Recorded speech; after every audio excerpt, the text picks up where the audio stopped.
Exam दौर channel पर स्वागत है। लाइक करें हमारी वीडियोज़ को और साथ ही सब्सक्राइब करें और बेल आइकन को दबाएं ताकि आपको नए नए वीडियोज़ मिलते रहें। हेलो फ्रेंड्स, एग्ज़ाम द्वार चैनल में आप सभी का स्वागत है। मैं इंद्रजीत हाजिर हूं आप सबके सामने एक शानदार टॉपिक लेकर। इसमें हम बात करेंगे सीडीपी यानी बाल विकास एवं शिक्षा शास्त्र की। ये सीटेट 2020 के लिए है। जो सीटेट का एग्ज़ाम अभी होने वाला है, पहले ये 5 जुलाई को होने वाला था, फिर इसे कैंसिल कर दिया गया। किस कारण? तो वो कोरोना महामारी के कारण इसे कैंसिल कर दिया गया और अब कभी भी इसका एग्ज़ाम लिया जा सकता है। कभी भी नोटिफिकेशन दिया जाएगा कि एग्ज़ाम होने वाला है। तो इसके लिए हम सटीक प्रश्न लेकर आए हैं। हर वीडियो में 30 सटीक प्रश्न होंगे और वो जो भी एग्ज़ाम में पूछे गए हैं अब तक उनमें से वो प्रश्न होंगे। तो ये काफ़ी इंपॉर्टेंट वीडियो होने वाला है, काफ़ी इंपॉर्टेंट सेशन होने वाला है, साथ ही ये इंपॉर्टेंट सीरीज भी होने वाला है। तो सीडीपी का यानी चाइल्ड डेवलपमेंट एंड पेडागोजी का यानी बाल विकास एवं शिक्षा शास्त्र का शानदार सेशन होने वाला है 30 प्रश्नों का। ये पेपर 1 और 2 दोनों के लिए है। पेपर 1 और 2 दोनों के लिए ये सेशन होगा। दोनों में 30-30 नंबर के सीडीपी से पूछे जाते हैं। तो ये शानदार सेशन। तो चलिए शुरू करते हैं अपना इस सीरीज का आज का पहला सेशन। और आज का पहला सेशन का पहला प्रश्न है। इसमें 30 प्रश्न होंगे और वो काफ़ी सटीक होंगे। तो चलिए शुरू करते हैं पहले प्रश्न के साथ। एक शिक्षक को विद्यार्थियों को डैश निर्धारित करने के लिए प्रोत्साहित करना चाहिए बजाय डैश के। कहा जा रहा है क्वेश्चन में कि एक शिक्षक को विद्यार्थियों को क्या निर्धारित करना चाहिए, प्रोत्साहित करना चाहिए बजाय डैश के। तो इसका अब ऑप्शन देखते हैं। ऑप्शन क्या है उससे हम पता लगाएंगे कि आंसर क्या होगा। चलिए ऑप्शन देखते हैं। असफलता से बचने के लिए लक्ष्य, और दूसरा कह रहा है अंक लेने के लिए लक्ष्य। जहां अंक लेने की बात आ गई गलत हो जाएगा। असफलता से बचने के लिए लक्ष्य, अंक लेने के लिए लक्ष्य, ऑप्शन गलत है। ऑप्शन जहां भी अंक लेने या किसी चीज़ के लिए अंक के लिए पढ़ना, ये सब ऑप्शन गलत हो जाते हैं क्योंकि ये निगेटिव वर्ड आ जाते हैं। ऑप्शन मेरा पहला गलत हो गया। चलिए आगे देखते हैं। इस तरह हम आपको ऐसे ट्रिक के माध्यम से बताएंगे कि आपको क्वेश्चन देखते ही आंसर आपको लगेगा कि हाँ यही सही है और वो सही होगा, 100% सही होगा। तो इस तरह मैं आपको बताऊंगा। तो चलिए देखते हैं अगला क्या है। पहला तो मेरा गलत होगा क्योंकि अंक लेने के लिए हम नहीं पढ़ते हैं। तो ये पहला, चूँकि अंक लेना निगेटिव वर्ड है इसलिए ऑप्शन गलत है। आगे देखते हैं। अंक लेने के लक्ष्य, जहाँ अंक लेने की बात आ गई ऑप्शन वहीं कर जाएगा, आगे पढ़ने की ज़रूरत नहीं है। चलिए आगे देखते हैं। अधिगम लक्ष्य या प्रदर्शन लक्ष्य, अधिगम लक्ष्य या प्रदर्शन लक्ष्य ये हो सकता है। आगे देखते हैं प्रदर्शन लक्ष्य या अधिगम लक्ष्य। अब इस दोनों में से देखते हैं कौन होगा, क्योंकि ये दोनों अंक लेने की बात आ गई, ये दोनों ऑप्शन गलत है। अब क्या कराएगा फिर से देखते हैं।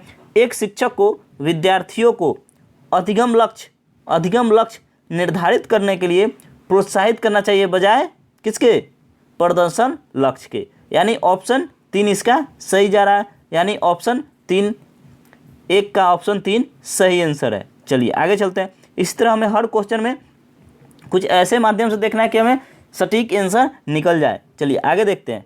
निम्नलिखित में से कौन सा अधिगम के सार्थक सरलीकरण के रूप में परिणित नहीं होता है? यहाँ हमें जवाब देना है परिणित नहीं होता है। ये भी हमें ध्यान रखना है, परिणित होता है या परिणित नहीं होता है। ये अक्सर नहीं वाला क्वेश्चन अक्सर पूछ लिया जाता है और बच्चे यहाँ सिर्फ परिणित होता है यहाँ देखकर मार देते। तो नहीं वाला आंसर हमें देना है। चलिए देखते हैं क्या है। तो उदाहरणों एवं गैर उदाहरणों का प्रयोग करना, एक समस्या पर अनेक तरीकों से विचार करने के लिए प्रोत्साहित करना, पहले से विद्वान ज्ञान से नए ज्ञान को जोड़ना, या दोहराने एवं स्मरण करने को बढ़ावा देना। तो कौन सा अधिगम के सार्थक सरलीकरण में कौन सा रूप परिणत नहीं होता है? तो ये होता है ऑप्शन 4, दोहराने एवं स्मरण करने की बढ़ावा देना। ये परिणत नहीं होता है, ये सार्थक नहीं है, ये अधिगम का बेस्ट तरीका नहीं है, अच्छा तरीका नहीं है। जिसमें स्मरण करने की बात हुई, दोहराने, स्मरण करने, याद करने की बात आ गई, वो निगेटिव होता है, वो गलत आंसर हो जाएगा। और चूँकि यहाँ नहीं पूछ रहा है इसलिए ये ऑप्शन 4 सही हो जाएगा। चलिए आगे चलते हैं। अगला हमारा, निम्नलिखित में से कौन सा एक संरचनात्मक परिवेश के साथ अनुकूल नहीं हो सकता? फिर से वही है, नहीं हो सकता। चलिए देखते हैं क्या है। इसके ऑप्शन है शिक्षक प्रमुख प्रकरणों के संबंध में विद्यार्थियों के विचारों एवं अनुभवों को प्राप्त करते हैं तथा उनके वर्तमान ज्ञान की पुनर्संरचना या विस्तृत करने के लिए शिक्षण अधिगम की योजना बनाते हैं। अगला है अध्यापक विशिष्ट सत्रावासन मूल्यांकन रणनीतियों को लागू करते हैं तथा प्रक्रियाओं के बजाय प्रदर्शन पर फीडबैक देते हैं। दूसरा है अगला है मतलब विद्यार्थियों को जटिल सार्थक एवं समस्या आधारित गतिविधियों में लगे रहने के लिए लगातार अवसर प्रदान किया जाता है। लगातार किसी भी गतिविधि में रहने के लिए लगातार तो ये नहीं हो जाएगा। चलिए आगे देखते हैं। विद्यार्थी सहयोगात्मक तरीके से कार्य करते हैं तथा आपस में कार्य केंद्रित वार्ता में लगे रहने के लिए सहयोग दिया जाता है। ये भी गलत हो जाएगा। तो इसका सही आंसर क्या हो जाएगा? तो सही आंसर हो जाएगा ऑप्शन 2, अध्यापक विशिष्ट सत्रावान मूल्यांकन रणनीतियों को लागू करते हैं तथा प्रक्रियाओं के बजाय प्रदर्शन पर फीडबैक देते हैं। क्या? ऑप्शन 2 इसका सही आंसर हो जाएगा। चलिए अगले क्वेश्चन की तरफ चलते हैं। अगला हमारा क्वेश्चन है क्वेश्चन नंबर 4। एक प्राथमिक कक्षा कक्ष में एक शिक्षक को क्या करना चाहिए? उदाहरण एवं गैर उदाहरण दोनों देने चाहिए। उदाहरण या गैर उदाहरण दोनों नहीं देने चाहिए। नहीं देने चाहिए, गलत बात है। केवल उदाहरण, केवल, गलत बात है, निगेटिव वर्ड है। केवल निगेटिव वर्ड है। कौन सा आंसर हो जाएगा? हमें ज़्यादा पढ़ने की जरूरत ही नहीं पड़ी। जहाँ हमने देखा केवल उदाहरण या गैर उदाहरण नहीं देने चाहिए, ये सब निगेटिव वर्ड है। तो हमें पूछ रहा है शिक्षक को क्या करना चाहिए, तो ऑप्शन 1 इसका ऑब्वियसली सही होगा। उदाहरण एवं गैर उदाहरण दोनों देने चाहिए, यानी 4 का ऑप्शन 1 सही आंसर है। आगे देखते हैं। 5वां नंबर हमारा क्वेश्चन है निम्नलिखित रणनीतियों में से कौन सी बच्चों में अर्थ निर्माण को बढ़ावा देगी? ऑप्शन है दंडात्मक साधनों का प्रयोग करना, एकरूप एवं मानकीकृत परीक्षण द्वारा, अन्वेषण एवं परिचर्या द्वारा, या सूचनाओं का संचरण द्वारा। तो क्या हो सकता है? तो निम्नलिखित रणनीतियों में से कौन सी बच्चों में अर्थ निर्माण को बढ़ावा देगा? तो ये अन्वेषण एवं परिचर्चा, किसी विषय पर खोज करना एवं उसके विषय में चर्चा करना, ये बच्चों में अर्थ निर्माण को बढ़ावा देता है, यानी ऑप्शन 3 इसका सही आंसर है। चलिए अगला देखते हैं। निम्नलिखित में से कौन से प्रभावी अधिगम रणनीतियों के उदाहरण हैं? पहला है लक्ष्य एवं समय सारणी निर्धारित करना। दूसरा है संगठनात्मक चार्टों एवं अवधारणात्मक नक्शे बनाना। अगला है उदाहरणों एवं गैर उदाहरणों के बारे में सोचना या हम उम्र साथी को समझाना। अगला है स्वयं से प्रश्न करना। तो क्या हो जाएगा इसका? क्या है? निम्नलिखित में से कौन सा प्रभावी अधिगम रणनीतियों के उदाहरण है? कौन सा प्रभावी अधिगम उदाहरण है? तो पहला लक्ष्य एवं समय सारणी निर्धारित करना, बिल्कुल है। दूसरा संगठनात्मक चार्ट एवं अवधारणात्मक नक्शे बनाना, बिल्कुल है। तीसरा उदाहरणों में गैर उदाहरणों के बारे में सोचना, ये भी है। चौथा हम साथी को समझना, ये भी है। और स्वयं से प्रश्न करना, ये भी है। तो कहने का अर्थ इसमें से जो भी ये सभी है, यानी कि जो भी ऑप्शन में होगा, यानी 2 नंबर इसका सही आंसर है। किसका? 6 का नंबर 2 सही आंसर है। चलिए आगे चलते हैं। अगला क्वेश्चन है हमारा इनमें से कौन सा, 7वां नंबर हमारा क्वेश्चन है इनमें से कौन सा बाह्य अभिप्रेरणा का एक उदाहरण है? बाह्य अभिप्रेरणा जो बाहर से हमें प्रेरणा देती है। तो क्या है? गृह कार्य करने से मैं अपनी अवधारणाओं को अच्छी तरह समझ पाती हूँ। मैं अपना गृह कार्य पूरा करती हूँ क्योंकि शिक्षक प्रत्येक नियत कार्य के लिए हमें अंक देते हैं। मैं अपना गृह कार्य करना पसंद करती हूँ क्योंकि यह बहुत आनंददायक है, या मैं बहुत अधिक सीखती हूँ जब मैं अपना गृह कार्य करती हूँ। तो क्या हो जाएगा इसका आंसर? चूँकि हमें बताना है कि बाह्य अभिप्रेरणा, तो बाह्य अभिप्रेरणा क्या देता है इसमें? तो इसमें जब हमें क्या करा, मैं अपना गृह कार्य पूरा करती हूँ क्योंकि शिक्षक हमें नियत कार्य के लिए अंक देते हैं, ये बाह्य अभिप्रेरणा है। शिक्षक अंक देते हैं इसलिए मैं अपना गृह कार्य करती हूँ। तो ये ऑप्शन 2 इसका सही आंसर जाएगा। वैसे अंक से रिलेटेड भी निगेटिव वर्ड होता है, लेकिन यहाँ कह रहा है कि बाह्य अभिप्रेरणा क्या हुआ? तो बाह्य अभिप्रेरणा बच्चों के लिए बाह्य अभिप्रेरणा वही है कि अगर हम अच्छा करके जाएंगे तो हमें अच्छे अंक मिलेंगे, तो वही बाह्य अभिप्रेरणा हो गए। चलिए आगे देखते हैं। 8वां नंबर हमारा क्वेश्चन है अपनी कक्षा में सहयोगात्मक अधिगम का प्रयोग करते समय एक शिक्षक की भूमिका किस प्रकार की होती है? और इसके ऑप्शन है सहयोगात्मक होना तथा प्रत्येक समूह की निगरानी करना, उस समूह का सहयोग करना जिसमें होनहार और प्रतिभाशाली बच्चे हैं, गलत है। किसी एक पर नहीं, सभी बच्चों पर ध्यान देना है।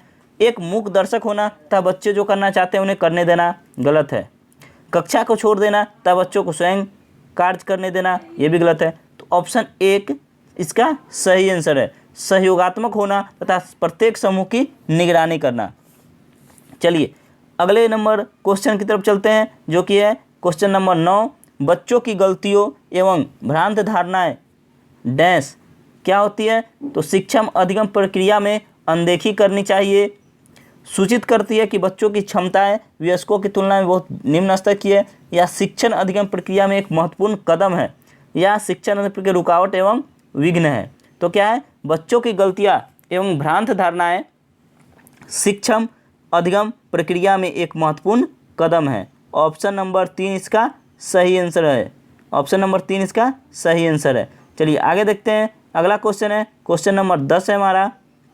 10 क्वेश्चन नंबर क्या है देखते हैं। चलिए, संरचनात्मक ढांचे में बच्चे को किस रूप में देखा जाता है? ऑप्शन है एक निष्क्रिय प्राणी जिसे अनुबंधन के द्वारा किसी भी रूप में आकार दिया जा सकता है तथा ढाला जा सकता है। अगला है एक समस्या समाधान करने वाला तथा वैज्ञानिक अन्वेषक के रूप में। अगला है लघु वयस्क के रूप में जो सभी पक्षों जैसे आकार, संज्ञान, संवेग में वयस्क की तुलना में कम है, या कोटि पटिया या खाली स्लेट जिसके जीवन को अनुभव के द्वारा पूर्ण रूप दिया जा सकता है या आकार दिया जा सकता है। तो संरचनात्मक ढांचे में बच्चे को किस रूप में देखा जाता है? एक समस्या समाधान करने वाला तथा वैज्ञानिक अन्वेषक के रूप में, यानी 10 का ऑप्शन 2 यानी ऑप्शन बी इसका सही आंसर है। चलिए आगे चलते हैं। अगला क्वेश्चन है हमारा, एक उचित प्रश्न या सुझाव के द्वारा बच्ची की समझ को उस बिंदु से बहुत आगे ले जाया जा सकता है जिस पर वह अकेले पहुंच सकती है। निम्नलिखित में से कौन सी संरचना उपयुक्त कथन को प्रकाशित करती है? इसके ऑप्शन है संरक्षण, बुद्धि, समीपस्थ या निकट, विकास का क्षेत्र या साम्य धारण। इसका सही आंसर क्या हो जाएगा? एक उचित प्रश्न या सुझाव के द्वारा बच्ची को समझ को उस बिंदु से बहुत अधिक आगे ले जाए जिस पर वह पहुंच सकती है। तो क्या हो गया ये निकट विकास का क्षेत्र यानी समीपस्थ। ऑप्शन 3 इसका सही आंसर है, निकट विकास का क्षेत्र है ये। चलिए आगे चलते हैं। अगला हमारा क्वेश्चन नंबर 12। क्वेश्चन नंबर 12 क्या है? तो लेव वाइगोत्स्की के अनुसार आधारभूत मानसिक क्षमताओं को मुख्य रूप से किसके द्वारा उच्चतर संज्ञानात्मक प्रक्रियाओं में बदला जाता है? ऑप्शन है उद्दीपन अनुक्रिया संबंध, अनुकूलन एवं संगठन, पुरस्कार एवं दंड, या सामाजिक पारस्परिक क्रिया। क्या है? तो लेव वाइगोत्स्की के अनुसार आधारभूत मानसिक क्षमताओं को किसके द्वारा उच्चतर संज्ञानात्मक प्रक्रियाओं में बदला जा सकता है? तो ये सामाजिक पारस्परिक क्रिया द्वारा, यानी ऑप्शन 4 इसका सही आंसर है। चलिए आगे चलते हैं। अगला है क्वेश्चन नंबर 13। निम्नलिखित कथनों में से कौन सा विकास एवं अधिगम के बीच संबंध को सही तरीके से सूचित करता है? क्या? निम्नलिखित कथनों में से कौन सा विकास एवं अधिगम के बीच संबंध को सही तरीके से सूचित करता है? ऑप्शन है अधिगम की दर विकास की दर से काफ़ी अच्छी होती है। दूसरा है अधिगम एवं विकास एवं अधिगम अंतः संबंधित और अंतः निर्भर होते हैं। क्या है? अगला है विकास एवं अधिगम संबंधित नहीं है, ये गलत है, दोनों एक दूसरे से संबंधित है। अधिगम विकास का ध्यान के बिना घटित होता है, ये भी गलत है। तो ऑप्शन 3, 4 गलत है। ऑप्शन 1 देखते हैं, अधिगम की दर विकास की दर से काफ़ी अधिक होती है, ये भी गलत है। तो ऑप्शन नंबर 2 सही है इसका। ऑप्शन नंबर 2 सही है। क्या? विकास एवं अधिगम अंतः संबंधित है और अंतः निर्भर भी है, एक दूसरे से संबंधित है तथा एक दूसरे पर निर्भर भी है। चलिए आगे चलते हैं। अगला क्वेश्चन है हमारा, पियाजे के अनुसार विशिष्ट मनोवैज्ञानिक संरचनाओं अनुभव से सही अर्थ निकालने के व्यवस्थित तरीके को क्या कहा जाता है? ऑप्शन है प्रतिमान, मानसिक गैप, मानसिक उपकरण या स्कीमा। तो पियाजे के अनुसार विशिष्ट मनोवैज्ञानिक संरचनाओं को क्या कहा जाता है? तो ये ऑप्शन 4 स्कीमा कहा जाता है। किसके अनुसार? तो पियाजे के अनुसार। चलिए आगे चलते हैं। क्वेश्चन नंबर 15 क्या है? तो जीन पियाजे एवं लेव वाइगोत्स्की जैसे संरचनावादी अधिगम को किस रूप में देखते हैं? संरचनावादी लेव वाइगोत्स्की एवं पियाजे जैसी संरचनावादी अधिगम को किस रूप में देखते हैं?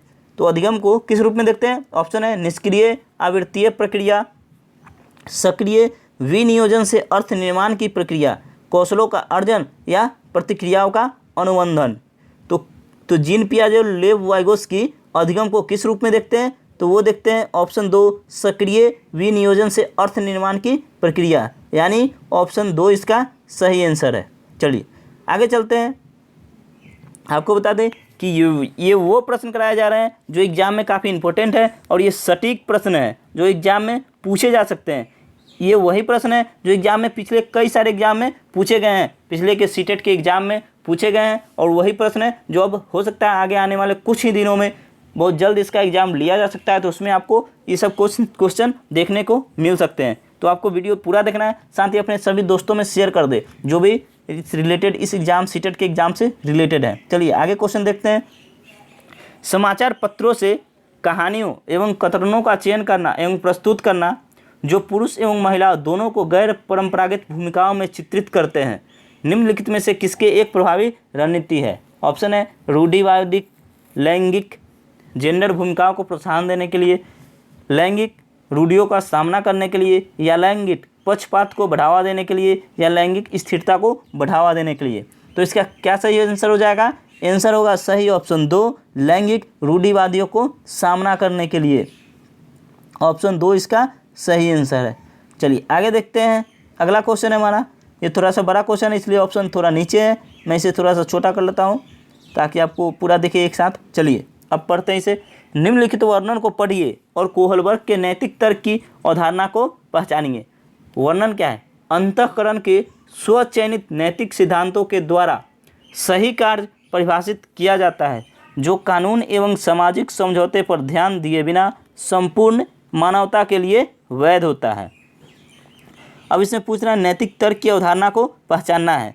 ऑप्शन क्या है? सामाजिक क्रम व्यवस्था अभिविन्यास, सार्वभौमिक नैतिक सिद्धांत अभिविन्यास, या यंत्रीय उद्देश्य अभिविन्यास, या सामाजिक अनुबंधन अभिविन्यास। तो इसका सही आंसर क्या हो जाएगा? सही आंसर होगा ऑप्शन 2 सार्वभौमिक नैतिक सिद्धांत अभिविन्यास। चलिए आगे देखते हैं। अगला क्वेश्चन है हमारा क्वेश्चन नंबर 18। क्वेश्चन नंबर 18 हमारा क्या है? क्वेश्चन पढ़ते हैं।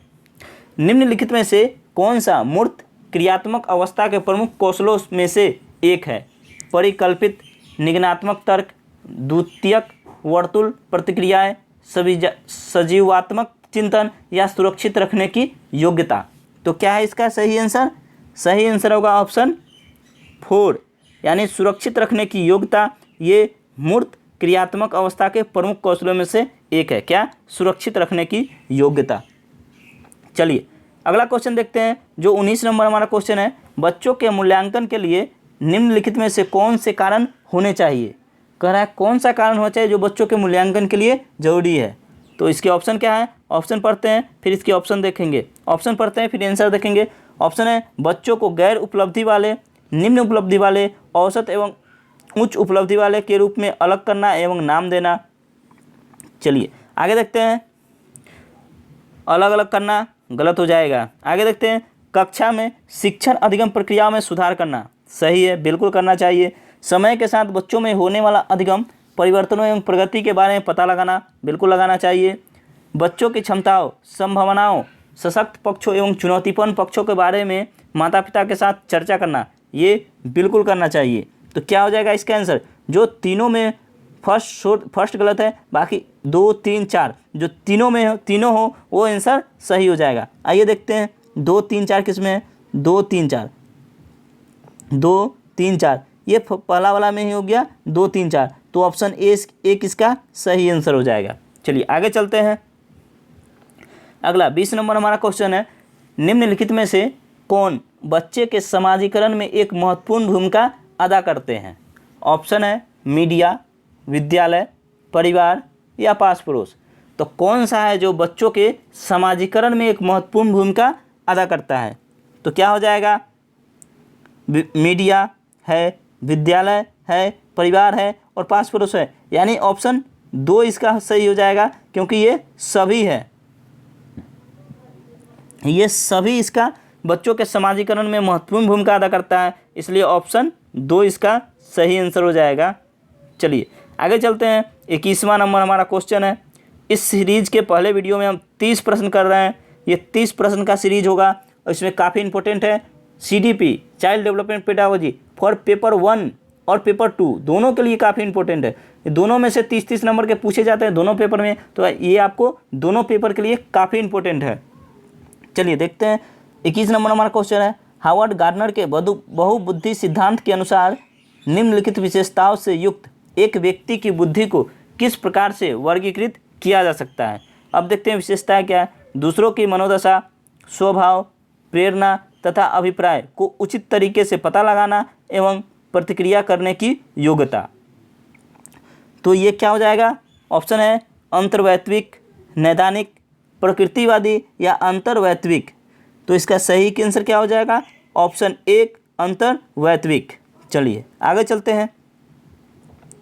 अगला क्वेश्चन है हमारा क्वेश्चन नंबर 22, निम्नलिखित में से कौन सा विकास का सिद्धांत नहीं है? विकास का सिद्धांत नहीं पूछ रहा है। विकास समय के साथ धीरे धीरे घटित होता है। विकास की सटीक गति एवं प्रकृति जन्म के समय निर्धारित हो जाती है। व्यक्ति अलग अलग गति से विकास करते हैं या व्यक्ति तुलनात्मक रूप से क्रमिक होता है। तो कौन सा विकास का सिद्धांत नहीं है? तो ऑप्शन 2 विकास की सटीक गति एवं प्रकृति जन्म के समय से ही निर्धारित हो जाती है, ये नहीं है, यानी ऑप्शन 2 इसका सही आंसर हो जाएगा।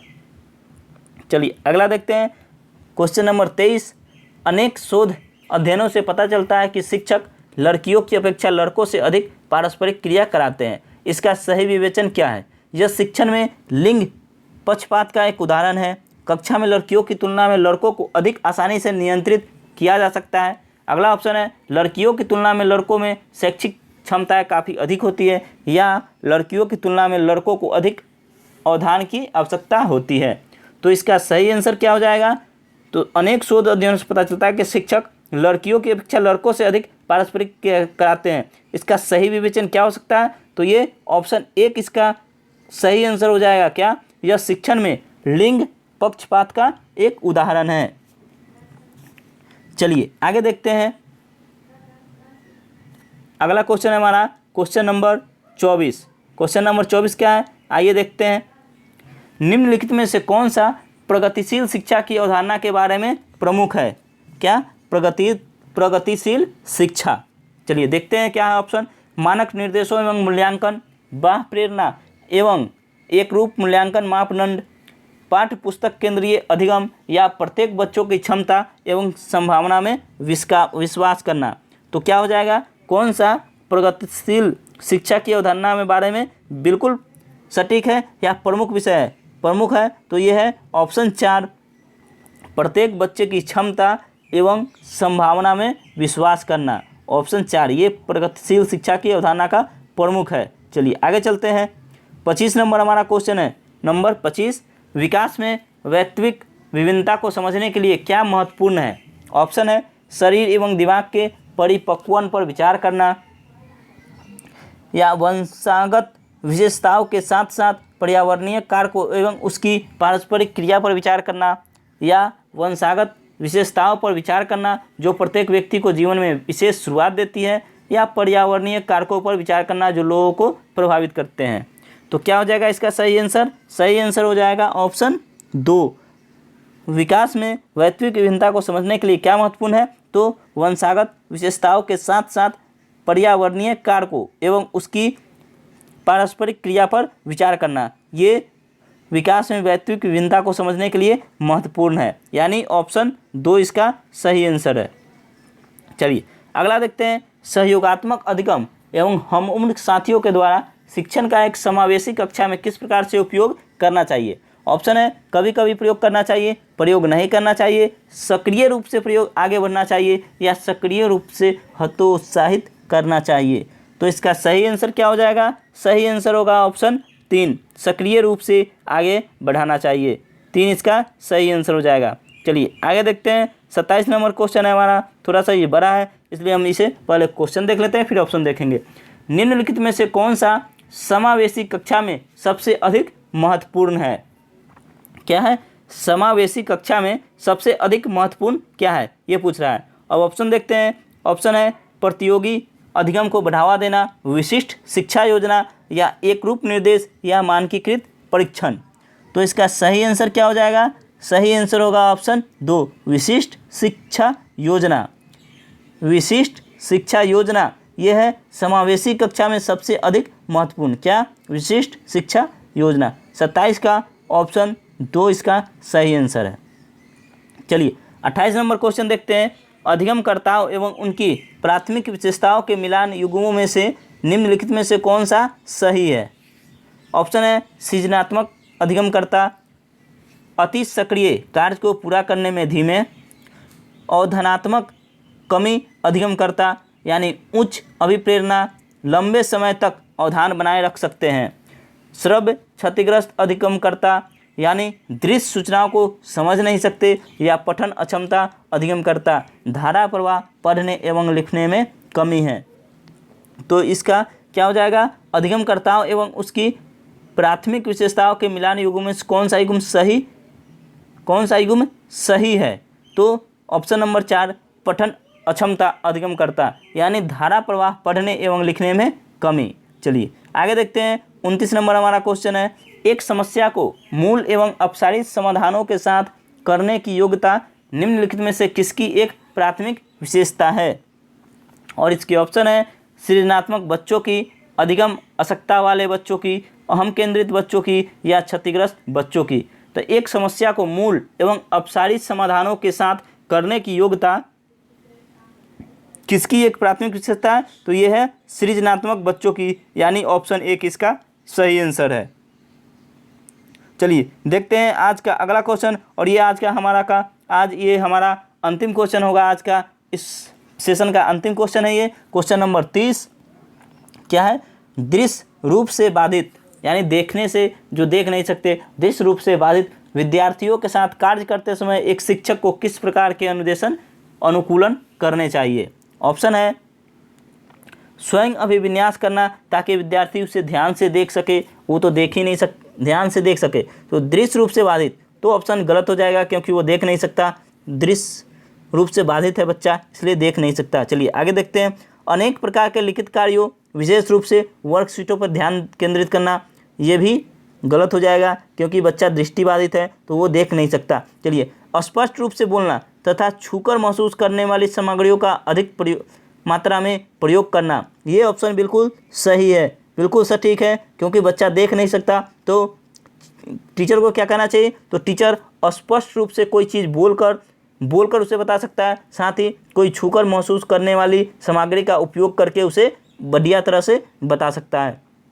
तो इसका सही आंसर यही हमें मिल गया, ऑप्शन 3 इसका सही आंसर है। अगला ऑप्शन हम पढ़ लेते हैं। कई प्रकार की दृश्य प्रस्तुतियों का प्रयोग करना, ये भी गलत हो जाएगा, यानी सही आंसर हमें ऐसे ही मिल गया था, ऑप्शन 3 इसका सही आंसर है। इसी के साथ आज का हमारा ये सेशन समाप्त होता है। CDP बाल विकास सटीक 30 प्रश्न का पहला सेशन हमारा समाप्त होता है। हम आपसे फिर मिलेंगे नेक्स्ट वीडियो में, तब तक आप हमारे चैनल एग्जाम द्वार पे जुड़े रहिए। वीडियो को लाइक और शेयर कर दे, साथ ही चैनल को सब्सक्राइब कर ले, और सब्सक्राइब के बगल में एक बेल आइकन है उसे भी दबा ले, जिससे हर वीडियो का नोटिफिकेशन आपको मिलता रहे। आप हमसे व्हाट्सएप ग्रुप के माध्यम से जुड़ सकते हैं। व्हाट्सएप ग्रुप का लिंक वीडियो के डिस्क्रिप्शन बॉक्स में दे दिया गया है, वहाँ से आप हमें डायरेक्ट ज्वाइन कर सकते हैं। हम आपसे फिर मिलेंगे नेक्स्ट सेशन में, तब तक के लिए जय हिंद जय भारत।